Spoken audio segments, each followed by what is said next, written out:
जब मैं बाजार टेक्नोलॉजीज में काम कर रहा था, it's basically startup and the company was growing.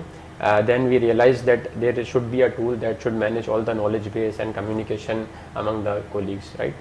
So at that place Notion got introduced there, and मैंने वहाँ 1-2 महीने Notion से जब play around किया in different project management stuff, document management, collaboration, तो I found out that this is one tool that has the capability to handle many stuff. Notion basically सबसे आसानी जो provide करता है वो करता है उसकी quick adoption में and easy to use, ठीक है ना. And other than that उसकी जो mobile and web versions हैं they are very friendly with the devices, right?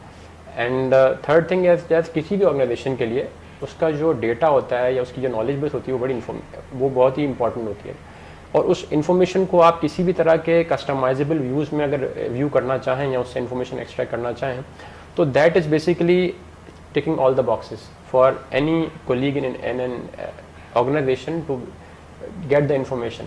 और अगर ये तमाम की तमाम information एक ही platform पे मौजूद होती है तो you can join them and summarize it in a very effective way.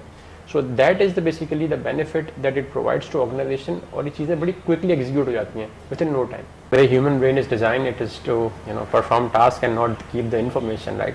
So to keep the information, या कोई चीज़ होनी चाहिए जो आपकी उस information को आपके पास रखे और आप सिर्फ अपनी दिमाग को यूज़ करें फॉर द टास्क. तो सबसे पहले तो ये है कि जो हमारे डेली टास्क होते हैं या कोई भी किसी किस्म के टास्क मैनेजमेंट होती है वो you can easily perform there. मैं खुद अपने पर्सनली बहुत सारे टास्क होते हैं जो कि फॉर द वीकेंड होते हैं या फॉर द वीकडेज होते हैं, वो वही मैनेज करता हूँ.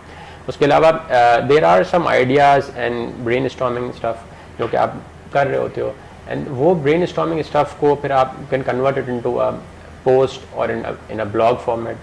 So that entire workflow is very easily possible with this Notion itself, right? उसके अलावा grocery and bill management and subscription management, I'm sure many of us are using different services. तो उन सब की जो data keeping है and doing those tasks in a very ordered way, ये सब चीज़ें इस पर easily possible हो जाती हैं. Other than that, if you are a blog writer, if you write blogs, share information, वो भी आप Notion पे कर सकते हो.